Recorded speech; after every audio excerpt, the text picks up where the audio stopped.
اب میرے بھائیوں سورہ النساء کی آیت نمبر 24 کی طرف آتے ہیں، جو پارہ نمبر 5 میں پہلی آیت ہے۔ اس کانٹیکسٹ میں انشاءاللہ میں نکاح متع اور نکاح مسیار سے ریلیٹڈ گفتگو کروں گا، لیکن پہلے اس کو ہم کور کر لیتے ہیں۔ اعوذ باللہ من الشیطان الرجیم، بسم اللہ الرحمن الرحیم۔ والمحصنات من النساء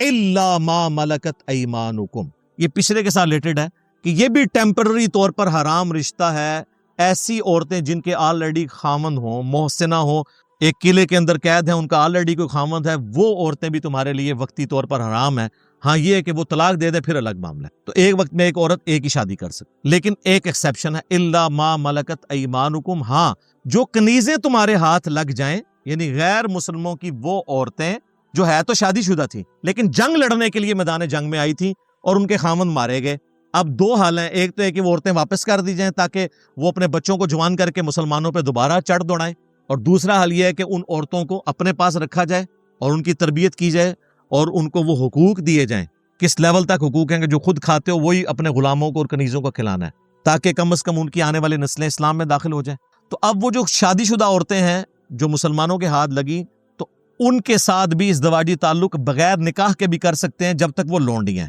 ہاں اگر کوئی لونڈی کو آزاد کر دے اور پھر اس سے شادی کر لے پھر تو وہ بیوی ہے، جس طرح کہ بخاری مسلم میں آتا ہے کہ سیدہ صفیہ کو نبی الاسلام، یہ یہودیہ تھی، مسلمان ہو گئیں اور لونڈی بن کے نبی الاسلام کے پاس آئیں، تو آپ نے ان کو آزاد کر دیا اور ان کی آزادی ہی ان کا حق میں ٹھہرا اور ام المؤمنین وہ بن گئی رضی اللہ تعالی عنہا وسلام اللہ علیہا۔ تو نبی الاسلام نے اپنے عمل سے ثابت کیا۔ البتہ اگر آپ اس کو آزاد نہ بھی کرتے تب بھی اس کے ساتھ تعلق قائم کر سکتے ہیں، اگرچہ وہ شوہروں والی، ان کے شوہر چاہے مر چکے ہوں یا زندہ ہوں، دونوں صورت، چونکہ اب وہ لونڈی بن چکی ہے، لیکن اس میں بھی شرائط ہیں۔ یہ اگر وہ پریگننٹ ہے پھر نہیں کر سکتے، یعنی وہ والا جو باقی کیسز جو ہیں وہ اپنی جگہ رہیں گے جو عورتوں کے حوالے سے ہوتے ہیں، اس کو کہتے ہیں استبرا ہونا چاہیے، یعنی ان کا حمل خالی ہو، حیض والا ایشو نہ ہو، وہ پوری کی پوری چیزیں۔ ولادہ سے ایک ٹاپک ہے، میں آج اس کو سکپ کرتا ہوں۔ اس حوالے سے صحیح مسلم میں ایک حدیث ہے، نبی الاسلام کو یعنی شکایت لگائی گئی اس حوالے سے کہ کسی نے کسی حاملہ لونڈی کے ساتھ تعلق قائم کیا ہے یا کوشش کی ہے، تو آپ نے فرمایا کہ میں نے ارادہ کیا کہ میں اس پہ ایسی لعنت کروں جو قبر تک اس کے ساتھ اندر جائے، کہ ان کو نہیں پتا کہ اس طریقے سے معاملہ نہیں کیا جائے گا۔ تو یہ جو لونڈیوں والا سسٹم ہے، اس پہ ڈیٹیل سے اگر آپ نے پڑھنا ہے نا، تو مولانا مودودی رحمہ اللہ کی کتاب ہے الجہاد فی الاسلام، جس میں ساری حکمتیں اس کو ڈسکس کی گئی ہیں، اور انہی آیت جو یہ سورہ نساء کی آیت نمبر 24 کے کانٹیکسٹ میں آپ تفہیم القرآن بھی پڑھ لیں، وہاں پہ بھی انہوں نے چیزیں ڈسکس کی ہیں، وہ آج ٹاپک نہیں ہے۔ بہرحال اینڈ رزلٹ یہ ہے کہ آج کی ڈیٹ میں یہ سسٹم obsolete ہو چکا ہے اسلام کی ڈسکریج کرنے کی وجہ سے۔ آج کوئی لونڈیوں والا سسٹم باقی نہیں ہے کہ کوئی پیسے دے کے تو کوئی علاقہ غیر سے یا وہ کے پی سے جا کے عورت خرید کے لے آئے یا کوئی فلپائن والی عورت خرید کے لے آئے، نہیں، وہ نہیں ہوگی، وہ زنا ہی ہوگا۔ اب یہ سسٹم obsolete ہو چکا ہے، یہ ختم ہو چکا ہے، کیونکہ غلامی دنیا سے ختم ہو چکی ہے۔ اسلام نے جگہ جگہ آپ دیکھیں کئی ایک گناہوں کے کفارے کے طور پر غلام کو آزاد کرنے کی ترغیب دلائی، آہستہ آہستہ ایسا ڈسکریج ہوا، یہ سسٹم ختم ہو گیا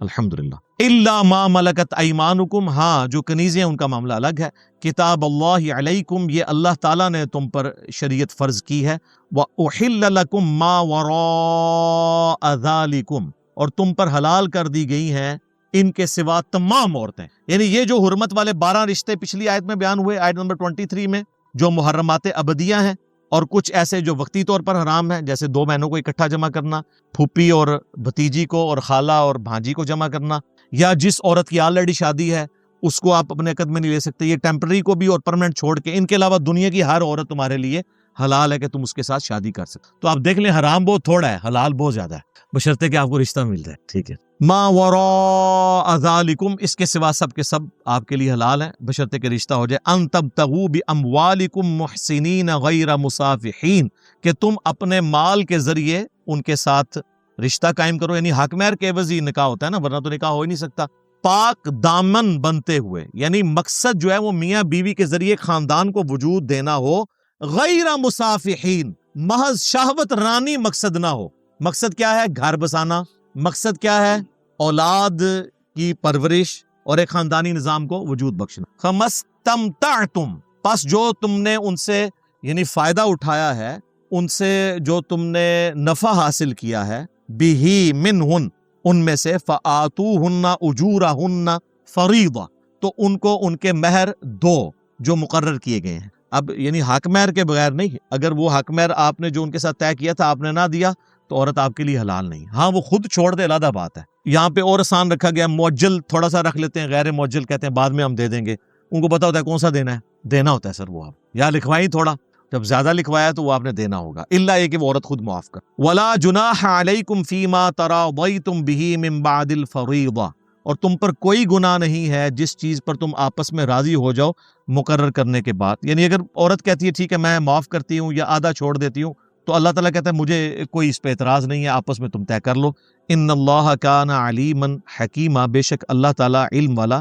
حکمت والا ہے. اب یہ جو لفظ یہاں پر آیا نا جی, فمستمتعتم بہ منہن, جو تم نے ان سے نفع اٹھایا, اسی کو وہ متع بھی کہا جاتا ہے, نفع اٹھانا. اور متع سے مراد صرف نکاح متع نہیں ہے, کسی بھی چیز سے آپ نفع اٹھا رہے ہو. جس طرح ہم حج کے ساتھ عمرے کا جب نفع اٹھاتے ہیں تو ہم اسے کہتے ہیں متعۃ الحج یا حج تمتع, تو یہ نفع اٹھانا. قرآن میں نکاح متع کا ذکر کہیں نہیں ہے. زبردستی کسی نے داخل کرنا ہے تو ایک الگ معاملہ ہے. قرآن میں تو مطلقاً نکاح کا ذکر ہے, اور چونکہ نکاح متع بھی ایک نکاح ہے, اس کانٹیکس میں اگر کوئی کیس میں داخل ہے جب تک وہ حلال تھا تو وہ بالکل ٹھیک کہہ رہا ہے, ہمیں کوئی اعتراض نہیں ہے. بعض لوگ یہ بھی لے کے آتے ہیں کہ جی عبداللہ ابن عباس کی ایک قرات تھی جو المستدرک للحاکم میں آئی ہے, کہ وہ جو آیت ہے نا یہ والی فمستمتعتم بہ منہن, وہ آگے ساتھ پڑھتے تھے الی اجل مسمی, ایک پیریڈ کے لیے جو تم نکاح کرتے ہو تو تم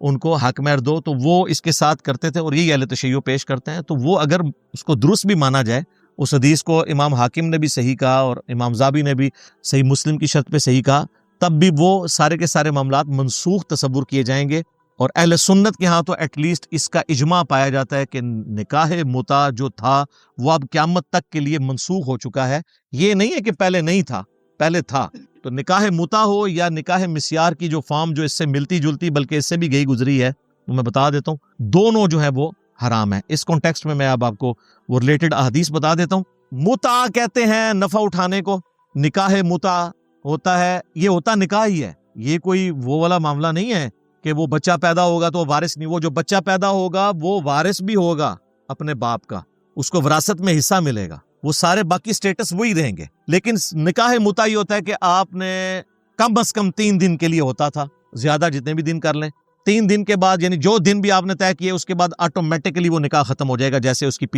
ٹائم پیریڈ پورا ہوگا. لیکن جو اولاد پیدا ہوگی وہ اس کا باپ وہی ہوگا, اس کو وراثت میں بھی باقی سارے معاملات وہی چلیں گے. تو اسی لیے نکاح متع کہا جاتا. تو اب اس کو کوئی یہ نہیں کہہ سکتا یہ کوئی بدکاری تھی, ورنہ تو بخاری مسلم میں ہے کہ صحابہ کرام نے کیا ہے, تو آپ اس کو کیسے کہہ سکتے ہیں نبی الاسلام کی اجازت سے کیا ہے. وہ صحیح بخاری اور صحیح مسلم دونوں میں حدیث ہے کہ جابر بن عبداللہ کہتے ہیں کہ ہم لوگ رسول اللہ صلی اللہ علیہ وآلہ وسلم کے زمانے میں, حضرت ابوبکر کے زمانے میں اور حضرت عمر کے شروع کے زمانے میں متعۃ النکاح, متعۃ النساء یعنی عورتوں کا متع, اور متعۃ الحج یعنی حج کا متع یعنی حج تمتع, ایک ہی سفر میں حج اور عمرے کو جمع کرنا, یہ کیا کرتے تھے. پھر حضرت عمر نے اسے سختی کے ساتھ منع فرما دیا کہ یہ حرام ہو چکا ہے. ظاہر خبر سب تک نہیں پہنچی ہوئی تھی تو حضرت عمر نے اس کو اسٹیبلش کیا. آج والا تو نہیں تھا انٹرنیٹ والا دور کے جی ایک بات یہاں سے کلپ چڑھا سب کو پتہ چل گیا, تو ایسا نہیں ہوتا تھا. چند لوگوں کو پتا تھا, پھر آہستہ آہستہ وہ چیز اسٹیبلش ہو گئی. جس طرح شراب بھی کچھ سٹیجز میں حرام ہوئی ہے, یہ بھی کچھ سٹیجز کے اندر ہوا ہے. اسی کانٹیکس میں ایک اور حدیث ہے صحیح بخاری اور صحیح مسلم میں کہ مولا علی رضی اللہ تعالیٰ عنہ نے حضرت عبداللہ ابن عباس کو آبزرو کیا کہ وہ نکاح متع کے بارے میں نرم رویہ رکھتے تھے اور وہ نوجوانوں کو اس کی حق میں فتویٰ دے دیتے تھے. تو حضرت علی نے ان کو ڈانٹا ابن عباس کو اور کہا رک جاؤ اس سے. نبی صلی اللہ علیہ وآلہ وسلم نے غزوہ خیبر کے موقع پر نکاح متع سے یعنی متعۃ النساء سے منع فرما دیا. متعۃ الحج تو باقی ہے, حج تمتع وہ تو افضل ترین حج ہے, وہ آج تک باقی ہے, وہ الگ سے احادیث ہے. اور پالتو گدوں کے گوشت کو بھی حرام کر دیا. البتہ یہ بات ٹھیک ہے کہ صحیح بخاری میں آتا ہے کہ ابن عباس فتویٰ ہمیشہ یہی دیتے تھے کہ یہ جائز ہے, لیکن صحیح بخاری میں موجود ہے جب ان کے غلام نے کہا کہ یہ اس صورت میں ہے کہ جب کوئی شخص سفر میں ہو یا عورتوں کی کمی ہو جائے اور مجبوری میں کہیں پہ معاملہ ہو جائے جہاد کے دوران. تو عبداللہ بن عباس نے کہا ہاں میں بھی اسی صورت میں اسے جائز سمجھتا ہوں, عام حالت میں نہیں ہے. اور سر حیران کن بات آپ کو بتاؤں, شیعہ بھی عام حالت میں نکاح متع کو حرام سمجھتے ہیں. جن کی بیویاں ہیں ان کے لیے نہیں وہ کہتے متع کریں جی, وہ یہ کہتے ہیں آپ جہاد میں گئے ہیں یا دوسرے ملک چلے گئے جہاں آپ اپنی بیوی نہیں ساتھ لے کے جا سکے تو وقتی طور پر نکاح کر لیں. مطلقاً نہیں ہے جس طرح پبلک میں مشہور ہے. اور یہ ابن عباس کا بھی موقف تھا, لیکن یہ ابن عباس کا موقف شاذ ہے, صحابہ کے اجماع کے خلاف ہے. اور اس حوالے سے امام بخاری نے بھی پورا چیپٹر باندھا ہے اور باقاعدہ اپنا قول بھی لکھا ہے کہ نکاح متع اب ہمیشہ کے لیے منسوخ ہو چکا ہے. اور صحیح مسلم میں بھی امام نووی نے چونکہ اس کے بعد باب باندھے ہیں مسلم شریف کے, امام مسلم نے خود نہیں باندھے تھے, چھوڑ دیے تھے انہوں نے بھی یہی باب باندھا ہے کہ یہ ہمیشہ کے لیے حرام ہے. لہٰذا اہل سنت میں تو اتفاق ہے. اس لیے اہل سنت کے علماء کی جب آپ تقاریر سنیں یا ان کی کتابیں پڑھیں تو وہ بنیادی حدیث یہی لے کے چلتے ہیں جو صحیح بخاری اور صحیح مسلم دونوں میں ہے. ایک تو ابن عباس والی بتائیے, ایک الگ سے بھی ہے کہ مولا علی رضی اللہ تعالیٰ عنہ کہتے ہیں کہ نبی صلی اللہ علیہ وآلہ وسلم نے غزوہ خیبر کے موقع پر پالتو گدوں کے گوشت کو اور نکاح متع کو حرام فرما دیا تھا. کنفیوژن کیوں پیدا ہوئی؟ وہ صحیح مسلم میں ایک حدیث ہے کہ فتح مکہ کے موقع پر نبی صلی اللہ علیہ وآلہ وسلم نے اسی سال غزوہ اوتاس بھی ہوا تھا, اس موقع کے اوپر 3 دن کے لیے صحابہ کو سفر میں, اس جہادی سفر کے دوران جب ان کی بیویاں ان کے ساتھ نہیں تھی, متع کی اجازت دے دی تھی 3 دن کے لیے. وہ جو پابندی تھی وہ وقتی طور پر نبی اسلام نے اللہ کی وحی کے ذریعے اٹھائی, اور اس کے بعد اسی حدیث میں موجود ہے, وہ حدیث روایت کی ہے صبرہ بن معبد نے. وہ کہتے ہیں پھر نبی اسلام نے اناؤنسمنٹ کی کہ اب قیامت تک کے لیے حرام ہے نکاح متع, قیامت تک کے لیے, یہ اس میں الفاظ ہیں. اور 26 احادیث ہیں صحیح مسلم میں, ایک پورا چیپٹر ہے, اس میں آپ کو کئی صحابہ سے ملے گا کہ اب یہ حرام ہے. اور وہ انٹرنیشنل نمبر ہے ان احادیث کا 3410 سے لے کر 3435 تک, 3410 سے 3435 تک. اور اس میں آپ ایک حدیث تو ضرور پڑھیے گا 3429 نمبر 3429 کہ عبداللہ ابن زبیر جب خلیفہ بنے, عبداللہ ابن زبیر خلیفہ بنے ہیں 64 ہجری کے بعد, جب مولا علی کو فوت ہوئے کم از کم 24 سال گزر چکے. تو مولا علی کے سمجھانے کے باوجود بھی عبداللہ ابن عباس اپنے فتوے پہ قائم تھے, وہ نکاح متع کو جائز سمجھتے تھے, انہوں نے رجوع نہیں کیا. تو پھر شیعہ یہی پھر سنیوں کو پھکی دیتے ہیں نا, وہ کہتے ہیں تم کہتے ہو صحابہ جو ہیں وہ ستاروں کی مانند ہیں, تو پھر ابن عباس ستارہ نہیں ہے جس کے بارے میں بخاری میں حدیث ہے کہ اسے اے اللہ قرآن کا علم عطا فرما؟ تو پھر آپ لوگ اس کو نہیں مانتے, تو ہم کیا کہتے ہیں کہ ان کا قول شاذ ہے. اور بعض لوگ کہتے ہیں رجوع کر لیا تھا, رجوع والی تو کوئی بات نظر ہی نہیں اس میں آ رہی. بخاری میں بھی موجود ہے کہ وہ اس کنڈیشن کے اندر فتویٰ دیتے تھے. اور مسلم شریف میں عبداللہ بن زبیر خلیفہ بنے 64 ہجری میں, 73 ہجری میں وہ شہید ہوئے ہیں 9 سال کے لیے, یزید کے مرنے کے بعد حجاز میں ان کی حکومت تھی. تو وہ خطبہ دے رہے ہیں, خطبے کے دوران انہوں نے عبداللہ ابن عباس کی طرف اشارہ کر کے کہا کہ بعض لوگ دنیا میں اپنی آنکھوں سے اندھے ہو چکے ہیں اور اللہ نے ان کو دل کا بھی اندھا کر دیا کہ وہ اس قسم کے فتوے دیتے ہیں کہ نکاح متع جائز ہے. اب عبداللہ ابن عباس کو غصہ آ گیا, انہوں نے اسی خطبے کے اندر ہی کہا کہ تم بے ادب اور کم فہم ہو. امام المتقین صلی اللہ علیہ وآلہ وسلم جو پرہیزگاروں کے امام تھے, انہوں نے متع کی اجازت دی ہے. تو یہ مطلب ہے کہ عبداللہ ابن عباس اپنی بات پہ قائم تھے. اچھا, مسلم شریف میں نا امام مسلم نے نا گستاخی سے بچنے کے لیے نا عبداللہ ابن عباس کا نام نہیں لکھا, رجلن, ایک مرد, ایک مرد. لیکن آپ باقی حدیث کی کتابیں اٹھائیں گے نا تو وہ آپ کو نام بھی, وہ فلاں کا نام بھی پتہ چل جائے. مسند ابی عوانہ کے اندر باقاعدہ مینشن ہے کہ وہ عبداللہ ابن عباس تھے. تو عبداللہ ابن عباس ہی ظاہر یہ کہہ سکتے تھے نا بے ادب کم فہم, کوئی تابعی تو نہیں کہہ سکتا تھا ایک صحابی دوسرے صحابی کو, عبداللہ ابن زبیر کو, کہ امام المتقین نے ہمیں اجازت دی تھی صلی اللہ علیہ وآلہ وسلم. تو عبداللہ ابن زبیر نے کہا کہ تو پھر کر کے بتا متع, تو دیکھ میں تجھے رجم بھی کرواؤں گا. یعنی ظاہر وہ تو خلیفہ تھے, تو انہوں نے دھمکی لگائی کہ پھر ٹھیک ہے تو فتوی دینا, آپ کر ہاں پھر تو دیکھ میں تینل کے کرنا. اور یہ حدیث کافی لمبی ہے. اس کے بعد پھر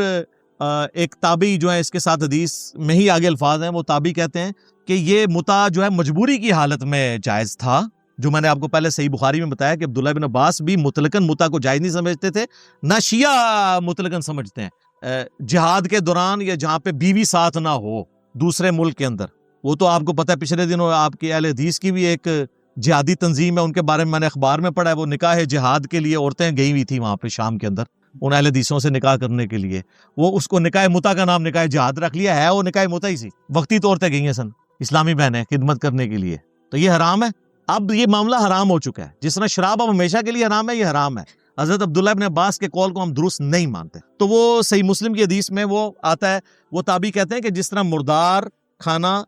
مجبوراً جان بچانے کے لیے جائز ہو جاتا ہے, اس صورت میں جائز ہے, مطلقاً یہ جائز نہیں ہے. اور پھر آگے وہ جو صحابی جنہوں نے یہ حدیث بیان کی ہے کہ قیامت تک کے لیے حرام ہو گیا, ان کا بیٹا عمر بن عبدالعزیز کو, جو خلیفہ تھے بنو امیہ کے, اور لیکن مجدد بھی ہیں کیونکہ بنو امیہ کی ساری غلط کاریوں کو انہوں نے درست کیا الحمدللہ. تو عمر بن عبدالعزیز کی موجودگی میں نا وہ اسی صحابی کا بیٹا جو صبرہ بن معبد کا بیٹا ہے, ربیع بن صبرہ, وہ عمر بن عبدالعزیز کو یہ حدیث سناتا ہے کہ میرے باپ نے خود بھی نکاح متع کیا تھا, اور انہوں نے مجھے بتایا تھا کہ نبی اسلام نے فتح مکہ کے موقع پر چند دنوں کے لیے اجازت دی تھی، پہلے خیبر کے بعد حرام ہوا، اور پھر جب یہاں حرام ہوا تو وہ ہمیشہ کے لیے حرام ہو، غزوہ اوتاس کے موقع پر فتح مکہ والے سال۔ اور وہ جو روایت بیان کر رہے ہیں وہ کہتے ہیں میں وہاں پہ موجود تھا عمر بن عبدالعزیز کے پاس۔ اچھا، یہ ساری جو مسلم شریف کی حدیث ہے نا، یہ مسند ابی عوانہ کے اندر بھی آتی ہے، اور وہاں پہ وہ رجل ان کے نام بھی موجود ہے کہ وہ عبداللہ ابن عباس تھے۔ اور اس کے آگے یہی ربیع بن صبرہ کہتا ہے کہ عبداللہ ابن عباس نے مرنے سے پہلے اپنے فتوے سے رجوع کر لیا تھا، لیکن یہ الفاظ مسلم میں نہیں ہے، بخاری سے بھی یہی پتہ چلتا ہے کہ کوئی رجوع نہیں کیا۔ اب یہ ان کا حسن ظن ہے کہ ان کا حسن ظن ہوگا، کیونکہ انہوں نے یہ نہیں کہا کہ مجھے انہوں نے بتایا، انہوں نے کہا کہ وہ انہوں نے رجوع کر لیا تھا۔ اب وہ کیا ہے، ان کی سند ہے، ان تک پہنچی بات نہیں پہنچی، بل اہل سنت عبداللہ ابن عباس کے حوالے سے جان چھڑانے کے لیے یہ روایت پیش کرتے ہیں۔ باقی جو اکثریت اہل سنت کی وہ اس روایت کا سہارا نہیں لیتی، وہ کہتی ہے کہ جی یہ کیسے ہو سکتا ہے انہوں نے رجوع نہ کیا ہو جب ان کو احادیث کا پتہ چلا تھا۔ تو وہ ظاہر ہے وہ خود بھی مجتہد تھے، وہ ان احادیث کو منسوخ تصور نہیں کرتے تھے اور کیٹاسٹرافک کنڈیشن کے لیے باقی مانتے تھے۔ لہٰذا اہل سنت اہل تشیع اس مسئلے پہ لڑنے کی ضرورت نہیں ہے۔ عام حالت میں تو نہ شیعہ متع کے قائل ہیں اور نہ اہل سنت تو کسی صورت بھی قائل نہیں، وہ کیٹاسٹرافک کنڈیشن میں ہے۔ اور آپ کو یوٹیوب کے اوپر کئی ایک بحثیں مل بھی جائیں گی، اور اہل سنت دوسری طرف نکاح مسیار کا جو ہے نا وہ دفاع کر رہے ہوتے ہیں، کیوں کہ وہ سعودیہ والے مفتیان نے دے دی ہے۔ اور پھر اتنے بھولے ہیں، میں پروگرام بھی ان کے آپ دیکھیں کئی لوگوں کے اپلوڈ ہوئے ہیں، وہ کہتے ہیں جی نکاح مسیار تو، اور وہ نکاح مسیار وہ اپنی ڈیفینیشن اس کی کرتے ہیں، بھئی اس نکاح مسیار کو کون حرام کہتا ہے؟ وہ کہتے ہیں جی سورہ البقرہ کی آیت نمبر سورہ النساء کی آیت نمبر 128 میں آیا نا کہ عورت اپنی مرضی سے خامند کو اپنا حق کوئی معاف کر سکتی ہے، یعنی کوئی عورت یہ کہہ سکتی ہے کہ ٹھیک ہے میرا خامند بے شک 3 مہینے بعد میرے پاس ایک دفعہ آ جائے، لیکن میرے ساتھ ٹیگ لگا رہے کہ میں بیوہ نہیں ہوں، متعلقہ نہیں ہوں، کسی کی بیوی ہوں، تاکہ مجھے ایک پروٹیکشن رہے۔ عرب کے معاشرے میں تو یہ بہت چیز اہم تھی، آج کل بھی ہے، لیکن میں اپنا حق اسے معاف کرتی ہوں۔ تو قرآن میں آیا کہ وہ معاف کر سکتی ہے، بالکل کر سکتی ہے۔ بخاری مسلم میں موجود ہے کہ نبی علیہ السلام کی ایک وقت میں 9 بیویاں تھیں، لیکن 8 کے لیے باری مقرر تھی، 9ویں نے اپنی باری حضرت عائشہ کو دے دی تھی، سیدہ سودا نے رضی اللہ تعالیٰ عنہا۔ اور وہ ابو داؤد میں آتا ہے کہ انہیں خدشہ ہوا کہ میں بہت بوڑھی ہوں تو نبی علیہ السلام مجھے کہیں طلاق ہی نہ دے دیں، حالانکہ آپ نے کیا طلاق دینی تھی، انہوں نے خود ایزیوم کیا، تو انہوں نے حضور کو خود ہی کہہ دیا کہ میں قیامت والے دن بھی آپ کی بیوی بن کے اٹھنا چاہتی ہوں، تو میں تو ویسے بوڑھی ہوں، مجھے خاوند کی حاجت نہیں ہے، میں اپنا حق معاف کرتی ہوں، میں اپنی باری سیدہ عائشہ کو دیتی ہوں۔ اور حضرت عائشہ اتنی ان کی قدر کرتی تھی، وہ کہتی تھی کہ کاش میں سودا کے جسم کا ٹکڑا ہوتی، کہ اتنا حوصلہ کسی بیوی میں ہو سکتا ہے کہ وہ اپنی باری اپنی سوکن کو دے دے۔ یہ بھی اس حدیث کے اندر موجود ہے بخاری اور مسلم میں۔ تو وہ حق آپ نے چھوڑا، وہ کہتے ہیں نہیں یہ حق تو خامد کے لیے بیوی چھوڑ سکتی ہے اور دوسری بیوی کو دے سکتی ہے، تو نکاح مسیار بھی یہی ہے، مرنا جاتے اگر تیرا یقین ہوتا یہی ہو اگر نکاح مسیار، تو اس کو کون کہے گا حرام؟ مسیار کا مطلب ہے سیر والا نکاح، بس کبھی کبھار سیر کرنے کے لیے آپ چلے جائیں اس بیوی کے پاس، تاکہ بس سر یہ میری بیوی ہے، لیکن یہ سیر والا معاملہ دوسرا بھی ہے۔ عرب میں شیخ یہ نہیں کر رہے ہیں، وہ مفتی اعظم سعودیہ کا فتویٰ ہے عبدالعزیز بن باز کا، جو فوت ہو چکے 99 میں، کہ جو عرب لڑکے یورپ اور امریکہ میں پڑھنے جاتے ہیں 3 سال 4 سال کے لیے تو اپنی بیوی ساتھ نہیں لے کے جا سکتے، وہاں پہ اپنے ذہن میں رکھتے ہوئے کسی عورت کے ساتھ شادی کر لیں کہ میں جاتے وقت سے طلاق دے دوں گا، پہلے ہی بسانے کی نیت سے نہیں، اور کہتے ہیں اگر یہ کہا نا کہ میری 3 سال کی پڑھائی ہے اور 3 سال کے لیے نکاح کرتا ہوں تو یہ نکاح متع بن جائے گا اور وہ تو حرام ہے۔ دیکھو تو ذہن میں رکھ لیں۔ اب مجھے ایمانداری سے بتائیں نکاح متع پھر زیادہ برا ہوا یا یہ والا سو کارڈ نکاح مسیار کے جس میں آپ دھوکہ بھی دے رہے ہیں؟ اس سے تو بہتر تھا اگر آپ نے چلنا ہی تھا تو 3 سال کے لیے کر لیتے۔ کہتے ہیں نہیں، خود ذہن میں رکھیں، اگر آپ نے ٹائم پیریڈ طے کیا تو وہ تو نبی نے حرام فرمایا ہوا ہے۔ وہی بات ہے کہ ماں باپ کو اف تک مت کو، گالیاں نکال لو، مار بھی لو، یہ وہی چیز۔ اور یہ ہے وہ نکاح مسیار جسے ہم کنڈیم کرتے ہیں، اور پاکستان میں شیخ زبیر علی زئی رحمہ اللہ تعالیٰ کہتے تھے یہ زنا ہے، اور جس نکاح مسیار کا یہ لوگ دفاع کر رہے ہوتے ہیں اہل حدیث، اس کو کون حرام کہتا ہے؟ اسے کوئی بھی نہیں حرام کہتا، وہ تو قرآن میں اجازت ہے۔ نکاح مسیار خام خواہ جنون کا نام خرید رکھ دیا ہے۔ یہ اسی طریقے سے جب ہم بنو امیہ کو رگڑا لگاتے ہیں نا تو یہ کہتے ہیں وہ جی حضرت عثمان بھی بنو امیہ میں تھے، وہ بھائی حضرت عثمان کا تو ہم ذکر ہی نہیں کر رہے، ہم تو خلفائے راشدین کے بعد والی بنو امیہ کی بات کر رہے ہیں، تو وہ حضرت عثمان کے پیچھے چھپنے کی کوشش کرتے ہیں۔ یہاں پہ بھی مسیار کا جب ہم رد کرتے ہیں نا تو کہتے ہیں نہیں مسیار تو یہ ہوتا ہے، تو قرآن میں اجازت ہے جی، حضرت سودا نے بھی چھوڑ دیا، اور سر اس کی نہیں بات ہو رہی، یہ بات ہے۔ اور یہ پریکٹیکلی یہ کیس ہوا ہے، مجھے خود ایک اہل حدیث عالم نے 3 دن پہلے میری ان سے بات ہوئی اس ٹاپک پہ، تو انہوں نے کہا میرے تو یہ گھر کی بات ہے، وہ کہتے ہیں میرا بہت قریبی رشتہ دار ہے اور پاکستان لیول کے اہل حدیث عالم ہے، میں ان کا نام نہیں بتا، وہ کہتے ہیں میرے گھر کی بات ہے کہ سعودی عرب کا ایک نوجوان گیا فرانس میں پڑھنے کے لیے، اس نے وہاں پر فرانس کی کوئی شاہی خاندان جو چلتا آ رہا تھا اس کی کسی لڑکی کے ساتھ نکاح مسیار کر لیا، اور جب پڑھائی کے لیے واپس آیا اس میں سے اس کا ایک بیٹا بھی پیدا ہوا، جب واپس آیا اسے طلاق دے آیا اور کہا جی میں نے تو مفتی اعظم سعودیہ کے فتوے پہ عمل کیا۔ اب شاہ عبداللہ کہیں فرانس گیا تو وہ لڑکی وہاں پہنچ گئی، سر وہاں تو پھر جوڈیشری آزاد ہے نا، انہوں نے شاہ عبداللہ کے سامنے پیش کیا کہ جی یہ آپ کی بہو ہے، لے کے جائیں اسے ساتھ، یہ کر گیا آپ کے ساتھ دھوکہ۔ شاہ عبداللہ نے کہا ٹھیک ہے تم آ جاؤ سعودیہ، تمہارا ویزا لگا، سعودیہ ہے، اس لڑکے کو بلا کے شاہ عبداللہ نے کہا جو پچھلے والے کنگ تھے کہ یہ تو تیری بیوی تھی، تو اس نے کہا جی میں تو مفتی اعظم کے فتوے پہ عمل کیا ہے، وہ مفتی سارے پاس ہی لے ڈوبتے رہے، حالانکہ انہی کے لیول کے ان کے بعد جو مفتی اعظم تھے نا صالح العثیمین، انہوں نے بن باز کا رد کیا ہے کہ اس کا یہ حرام ہے فتویٰ، وہ نہیں تھے اس فتوے کو جائز سمجھتے، وہی سعودیہ سے ہی ان کا رد ہوا۔ تو شاہ عبداللہ نے کہا بھی اس کو بساؤ، اس نے کہا میں نے نہیں رکھنی، اور نقصان کیا ہوا، اس کا جو بیٹا تھا جو مسلمان تھا، اس کا نام اب میں نہیں بتاتا، پھر یہ پہنچ جائیں گے کس کی بات کر رہے ہیں، نام بھی مجھے پتا ہے، وہ اس نے اپنی بہن کو دے دیا، وہ اب آج عیسائی ہے اور جوان ہو چکا۔ اور یہ جو اہل حدیث عالم کہتے ہیں کہ میرا بہت قریبی رشتہ دار، بہت ہی قریبی، اب وہ میں رشتہ بھی نہیں بتاتا ورنہ تب بھی یہ پہنچ جائیں گے، جو سعودی نیشنل تھا، اس نے پھر والنٹیئرلی پھر شاہ عبداللہ نے کہا یار کوئی تم میں سے اس سے شادی کر لے، تو اس نے پھر اس کے ساتھ شادی کہ یار ہماری عزت رہ جائے، اور اس کی وجہ سے اس فرینچ عورت کو نیشنلٹی بھی مل گئی، اور مزے کی بات وہ آخری وقت تک ابھی بھی زندہ ہے، وہ سعودیہ میں رہ رہی ہے، وہ اس نے اسلام نہیں چھوڑا، وہ مسلمان ہی ہے، اور مسلمانوں نے مفتیوں کے فتووں کے ساتھ یہ کیا ہے۔ یہ وہ فتویٰ ہے جس کو ہم حرام سمجھتے ہیں اور نکاح متع سے بدتر سمجھتے ہیں، اس طرح کے نکاح مسیار کو، اور آپ جس طریقے سے چھپنے کی کوشش کر رہے ہیں اس نکاح متع کو پاگل ہے جو نکاح مسیار کو حرام کہے گا، وہ والا مسیار اور ہے، یہ مسیار اور ہے، سیر سپاٹے والا، ٹھیک ہے جی۔ اللہ تعالیٰ سے دعا جو حق بات میں نے کہی، اللہ تعالیٰ ہمارے دلوں میں راسخ فرمائے، اگر جذبات میں میرے منہ سے کوئی غلط بات نکل گئی، اللہ تعالیٰ ہمارے دلوں ہی سے محو کر دے، ہمیں معاف بھی فرما دے، ہمیں کتاب و سنت کی تعلیمات پر عمل کر کے دوسرے بھائیوں تک پہنچانے کی توفیق عطا فرمائے۔ سبحانک اللہم و بحمدک، اشہد ان لا الہ الا انت، استغفرک و اتوب الیک، وما علینا الا البلاغ المبین۔ جزاکم اللہ خیر۔